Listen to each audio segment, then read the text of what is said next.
बहुत समय पहले की बात है। कासगंज नामक एक सुंदर गांव में रामू नाम का एक ईमानदार लकड़हारा अपनी पत्नी सुमन और 2 बच्चों के साथ रहता था। वह मेहनती था, लेकिन आमदनी इतनी नहीं थी कि सारे खर्च आसानी से पूरे हो सकें। रामू गांव के लालची सेठ लालचंद के लिए लकड़ी काटता था। काम अधिक, पैसे कम, यही उसकी जिंदगी की सच्चाई थी। एक दिन जब बच्चों की स्कूल फीस भरने के लिए भी पैसे नहीं बचे, तो सुमन ने रामू से कहा, अब और नहीं, सेठ से तनख्वाह बढ़ाने की बात करो। रामू ने कोशिश की, लेकिन सेठ ने तनख्वाह देने में भी टालमटोल की। 2 दिन बाद जब पैसे मिले भी तो कम, और वह भी बहाने के साथ। एक दिन थक हार कर रामू काम की तलाश में निकला, लेकिन कहीं भी काम नहीं मिला। तभी रास्ते में उसे एक गुफा मिली। कुछ भैंसों से बचने के लिए रामू उसमें जा छिपा।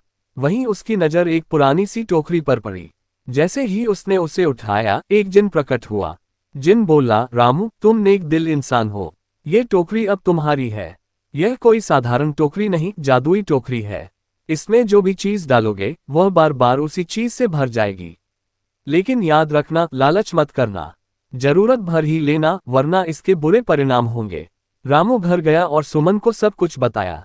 उन्होंने सोचा कि चंदन की लकड़ी इसमें डाले, क्योंकि उसकी मांग ज्यादा है और कीमत भी। टोकरी में चंदन डालते ही वह लकड़ियों से भर गई। रामू ने अगली सुबह चंदन की लकड़ियां बाजार में बेची और अच्छी कमाई की। अब बच्चों की फीस भी भर दी गई और घर का खर्च भी आसानी से चलने लगा।